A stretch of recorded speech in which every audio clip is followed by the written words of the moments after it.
अस्सलाम वालेकुम। एक नए वीलॉग में आपको खुशामदीद कहते हैं। उम्मीद है आप जहाँ भी होंगे खैरियत से होंगे। जो वीलॉग है, मैं वैसे करना तो नहीं चाहता था, लेकिन कुछ जो ख़बरें मैंने देखी तो मैंने सोचा कि फिर कुछ आई थिंक इसके ऊपर बात करनी चाहिए। और कुछ जो हक़ाइक़ हैं, बतौर सहाफ़ी आई थिंक वो लोगों तक पहुँचने चाहिए। और बहुत सी हमारी शायद खुशफ़हमियाँ होती हैं और सम टाइम हम ख्वाहिश को भी ख़बर बना देते हैं। तो उस पर मेरे ख़्याल में बात करना ज़रूरी है। ख़बर आपको पता है कि गुज़श्ता 24 घंटे में ये चल रही है कि शायद जो आईएसआई के साबिक़ सरबराह हैं, लेफ्टिनेंट जनरल रिटायर्ड फैज़ हमीद, उनको नज़रबंद कर दिया गया है और उनकी नक़्लो हरकत पर भी पाबंदी आयद कर दी गई है। और इस हवाले से असद तूर मेरे बहुत अच्छे दोस्त हैं, डॉन में हमने इकट्ठे भी काम किया। उन्होंने ये दावा किया था कि तकरीबन 2-3 हफ्ते पहले जीएचक्यू की तरफ से बाकायदा तौर पर जनरल फैज़ हमीद को ये कहा गया है कि वो जहाँ हैं वहीं रहें, और जब तक उनके मुस्तकबिल के बारे में फ़ैसला नहीं होता तो वो किसी भी तरह की जो मूवमेंट है या किसी से मिलने को उनकी इजाज़त नहीं है। ना वो किसी शादी में शिरकत कर सकते हैं, ना किसी वो जनाज़े या फौतगी की जो जो भी इस तरह की रसूम है उसमें शिरकत कर सकते हैं। अब जब मैंने ये ख़बर देखी तो मैंने ख़ुद असद तूर को फ़ोन भी किया, उनसे पूछा कि ये ख़बर आपको कहाँ से आई है? तो उन्होंने ज़ाहिर है कि अपने जो भी उनके ज़राए थे उन्होंने कहा कि चंद अरसे से ये ख़बरें गर्दिश कर रही थीं और अब उनको कन्फर्मेशन मिली कि वाक़ई उनको नज़रबंद कर दिया गया है और उनकी मूवमेंट को रिस्ट्रिक्ट कर दिया गया। तो मैंने उसके बाद ब्लॉक किया। तो मैंने कहा ठीक है, आपके अपने सोर्सेज़ हैं, बट मैंने जो अपनी आँखों से देखा है, शायद है कि वो तो धोखा नहीं हो सकता। तो ख़बर कुछ यूँ है कि आज से चंद रोज़ पहले मेरी जनरल फैज़ के साथ जो उनका गाँव है लतीफ़ाल, वहाँ पे मुलाकात हुई। और ये मुलाकात किस वजह से हुई, कहाँ हुई, क्यों हुई, उसकी वजह ये है, मेरा अपना ताल्लुक चकवाल से है। और चंद रोज़ पहले जो जनरल फैज़ की मुमानी हैं, उनका इंतकाल हुआ। और जो उनकी मुमानी हैं चकवाल में जो मेरा आबाई घर है, हमारे उनके साथ बहुत अरसे से तकरीबन 30 साल से हमारे उनके साथ फैमिली टर्म्स हैं। और हमारे वो हमसाए हैं, यानी कि जो दीवारें हैं हमारी सांझी हैं और बहुत पुराना ताल्लुक़ है। तो इस वजह से मैं तो जनरल फैज़ से मिलने नहीं गया था, उनके कुल पर लतीफ़ाल अफ़सोस करने के लिए मैं वहाँ पे गया। और जब वहाँ पे गया तो वहाँ पे जनरल फैज़ भी मौजूद थे। और जनरल फैज़ एज़ यूजुअल जो बाकी वहाँ पर लोग अफ़सोस के लिए आ रहे थे, कंडोलेंस के लिए, वहाँ पे वो मौजूद थे। और 1-2 जो रिटायर्ड जर्नैल जो उनके दोस्त वो भी वहाँ पे मौजूद थे, कुछ और भी रिटायर्ड फ़ौजी अफ़सरान मौजूद थे। और इसी तरह से जो गाँव के लोग जो आ जा रहे थे, उनके साथ उनकी मुलाकात हो रही थी और उनके साथ वो कंडोलेंस कर रहे थे। इनफैक्ट जो गाँव की मस्जिद है, वहीं पे कुल हुए, दुआ हुई। वो जो मस्जिद के इमाम हैं, उनके सामने बिल्कुल वो तशरीफ़ रखते थे और मौजूद थे वहाँ पे।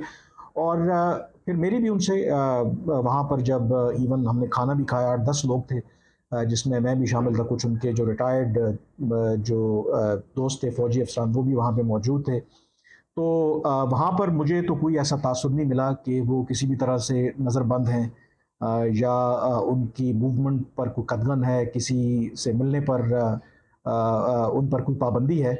और मेरी फ्रैंकली स्पीकिंग, क्योंकि मैं उनको उस वक़्त से देखा हुआ है जब वो मेजर थे। इनफैक्ट वही जो मुमानी जहाँ जिनकी डेथ हुई है, इन्हीं के जो ये जो मामू थे, वहीं से ये जब चकवाल में कॉलेज में पहले पढ़ा करते थे और उसके बाद फिर जो पीएमए लॉन्ग कोर्स में उनको कमीशन हुआ तो वहीं पे वो रहा करते थे। लेकिन ये बात भी हकीकत है कि फिर जब ये डीजीसी थे या डीजीआईएसआई बने तो मेरी कभी इनके साथ मुलाकात नहीं हुई। ये मेरी पहली मुलाकात थी उनके बाद, जब ये ज़ाहिर है कि रिटायर हो गए। और इनफैक्ट उनके जब वो डीजीआईएसआई थे तो उनके दौर में मेरे साथ भी एक वाक़या हुआ, मुझे उठाया गया। दो कि फिर वो खुद तरदीद करते हैं कि उनका कोई उसमें रोल है या कोई किरदार है, वो डिनाई करते हैं कंप्लीटली। तो वहाँ पर वैसे मैं ज़ाहिर है कि ये वीलॉग नहीं करना चाहता था, लेकिन ज़ाहिर है कि जब इस तरह की खबर आती है तो मैंने सोचा कि कुछ चीज़ें क्लियर हो जानी चाहिए। तो कम से कम मैंने वहाँ पे जो ऑब्ज़र्व किया कि वो ज़ाहिर है कि मेरी प्रेज़ेंस से इतना कंफर्टेबल नहीं थे। उनको पता था कि मेरा ताल्लुक मीडिया से है, लेकिन मैंने ज़ाहिर है कोई उस तरीके से बहुत उनके साथ सियासी बातचीत नहीं की। लेकिन वहाँ पर कुछ लोग जो सियासी बातचीत कर रहे थे, मसलन परवेज़ इलाही की गिरफ़्तारी की बात हुई। फिर इसी तरह से वहाँ पर लोकल एमपी हैं चकवाल के, यासिर सरफराज, उनके बारे में बात हुई कि वो पीटीआई छोड़ गए हैं। तो मुझे जो तासुर मिला कि वहाँ पे जनरल फैज़ जो है वो कम्प्लीटली अपने आप को उन्होंने डिसएसोशिएट किया और उन्होंने ये तासुर देने की कोशिश की कि इस वक्त जो पाकिस्तान की जो मुल्की सूरत हाल है, जो भी सियासत में जो कुछ चल रहा है उससे वो कम्प्लीटली जो हैं वो नावाकिफ़ हैं, कम्प्लीटली वो इग्नोरेंट हैं, उन्हें किसी चीज़ का भी अंदाज़ा नहीं है। इनफैक्ट एक मौके के ऊपर जब मैं उनके साथ बातचीत कर रहा था तो एक शख्स जो है सामने बैठा वीडियो से कुछ मोबाइल से उनकी वीडियो बना रहा था।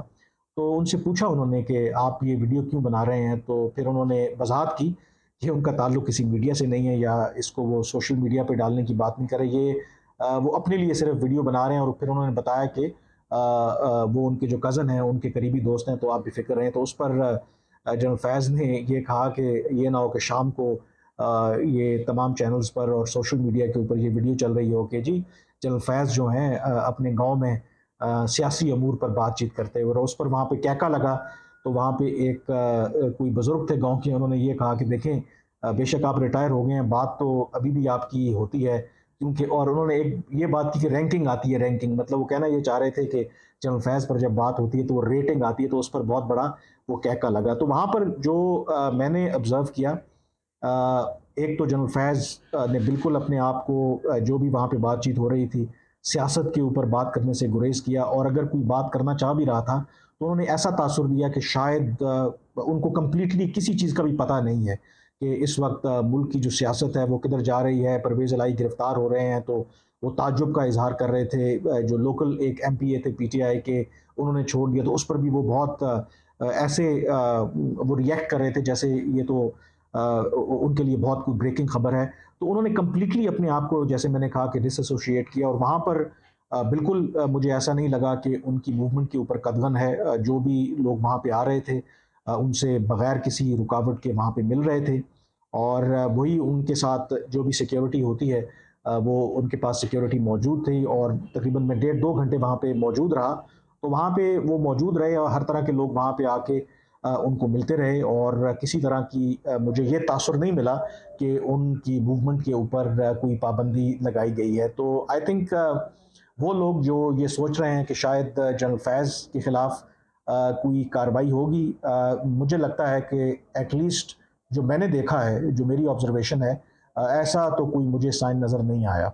और दूसरा इसके अंदर एक और बहुत बड़ा जो फैक्टर है वो आपको नहीं भूलना चाहिए, वो है जनरल बाजवा। अब लोग ये जनरल बाजवा और जनरल फैज़ के ताल्लुक के बारे में तो लोग हमेशा बात करते हैं, और एक बहुत बड़ी वजह है कि जनरल फैज़ जो डीजीआईएस है बने या डीजीसी बने, उसमें बहुत बड़ा एक कंट्रीब्यूशन जनरल कमर जावेद बाजवा का भी था। क्योंकि आम तौर पर फ़ौज के अंदर ये होता है कि जब एक अफ़सर आपके साथ कंटिन्यूसली काम करे तो फिर उसका एडवांटेज कहीं ना कहीं होता है। तो जब general Qamar Javed Bajwa army chief बने, तो नेचुरली क्योंकि जनरल फैज़ की जो बेशतर सर्विस है वो जनरल कमर जावेद बाजवा के साथ ही हुई, तो फिर उनको प्रमोशन में भी और आगे डीजीआईएसआई बनने में भी ज़ाहिर है कि बहुत ज़्यादा इस तरह से मदद मिली। लेकिन जो लोग बात शायद कम करते हैं, जानते नहीं हैं, जिस तरह का ताल्लुक जनरल बाजवा का जनरल फैज़ के साथ था, कि इसी तरह से जो मौजूदा आर्मी चीफ हैं जनरल आसिम मुनीर, उनके साथ भी था। और आप एक लिहाज से कह सकते हैं कि जनरल बाजवा जो हैं वो दोनों के साथ ये दोनों जो जनरल आसिम मुनीर और जनरल फैज़, ये उन्हीं के ज़ेर साया जो हैं, आप कह सकते हैं कि इन्होंने ग्रो किया। मसलन जब general Qamar Javed Bajwa army chief बने, अगर उन्होंने जनरल फैज़ को डीजीसी बनाया, आईएसआई के अंदर इंपॉर्टेंट पोजीशन होती है, तो दूसरी तरफ जो जनरल आसिम मुनीर थे वो डीजी मिलिट्री इंटेलिजेंस बने। और ये दोनों पोजीशंस ऐसी हैं कि जो भी आर्मी चीफ होगा वो उसी बंदे को लगाएगा जो उसका ख़ास ट्रस्टेड आदमी होगा। तो इसके अंदर जो मेन फैक्टर है, देखें कि अगर मैं कहता हूं कि जो मौजूदा आर्मी चीफ है जनरल आसिम मुनीर, जनरल फैज़, ये बात भी हकीकत है कि जनरल फैज़ और जनरल आसिम मुनीर, इनकी आपस में कोई जो ताल्लुकात थे वो इतने अच्छे नहीं थे। जब ये दोनों हाजिर सर्विस थे, जनरल आसिम मुनीर अभी भी हाजिर सर्विस हैं, तो इनकी आपस में काफ़ी, आप कह सकते हैं, खींचातानी रही। इसी वजह से जैसे ही general Asim Munir army chief तैनात हुए, तो फ़ौरन जनरल फैज़ हमीद ने कबल अज़ वक्त रिटायरमेंट का उन्होंने ऐलान कर दिया, अपना इस्तीफ़ा भेज दिया। बल्कि लोग तो ये कहते हैं कि उनको कहा गया कि अब आप बेहतर है घर जाएँ। तो एक तो जनरल जो आसिम मुनीर हैं और जनरल फैज़, इनके ताल्लुकात डेफ़िनेटली कोई ये गुड टर्म्स में नहीं थे। तो लेकिन इसके अंदर जो डिसाइसिव फैक्टर है दूसरी तरफ कि जनरल आसिम मुनीर के जनरल कमर जावेद बाजवा के साथ जो ताल्लुकात हैं वो बिल्कुल ठीक हैं, और हमने देखा कि जो शोदा की एक तकरीब हुई जिसमें जनरल कमर जावेद बाजवा को इनवाइट किया गया और जनरल आसिम मुनीर ने उनको अपने साथ बिठाया, जिससे वो तमाम जो एक परसेप्शन थी या मिसपरसेप्शन थी कि शायद जो मौजूदा आर्मी चीफ हैं वो जनरल कमर जावेद बाजवा के ख़िलाफ़ भी कोई कार्रवाई करेंगे, वो तमाम जो ख़बरें थीं या जो तासुर था वो उस वक्त ज़ाइल हो गया। तो जो मेरी अपनी असेसमेंट है कि इवन अगर जनरल आसिम मुनीर कोई कार्रवाई करना चाहेंगे भी जनरल फैज़ के ख़िलाफ़, तो आई थिंक उसमें जो मेन जो रोल होगा वो जनरल कमर जावेद बाजवा का होगा। आई डोंट थिंक सो कि जनरल बाजवा जो हैं वो जनरल फैज़ के ख़िलाफ़ किसी भी तरह की ऐसी कार्रवाई होने देंगे। यू नेवर नो मुस्तकबिल में क्या हो, लेकिन एज ऑफ नाउ जो लोग शायद ये एक्सपेक्ट कर रहे हैं कि जनरल फैज़ के ख़िलाफ़ कोई कार्रवाई होगी या हो रही है, आई थिंक जो मैंने ऑब्ज़र्व किया है, जो मैंने चीज़ें देखी हैं, एटलीस्ट मुझे मुस्तकबिल करीब में ऐसा होता नज़र नहीं आता। चंद रोज़ पहले की बात है, मैंने कहा कि मेरी जो उनके साथ मुलाकात हुई और जो मैंने वहाँ पे चीज़ें ऑब्ज़र्व की, तो उससे तो साफ ये ज़ाहिर है कि जो ये ख़बरें हैं कि जी वो नज़रबंद हैं या उनकी मूवमेंट के ऊपर कोई कदगन है, उनसे कोई मिल नहीं सकता, आई डोंट थिंक सो इसमें कोई हकीकत है। कल हालात बदल जाएँ, you never know, but at least as of now या चंद रोज़ पहले की जो सूरत हाल थी वो मैंने आपके सामने रख दी है।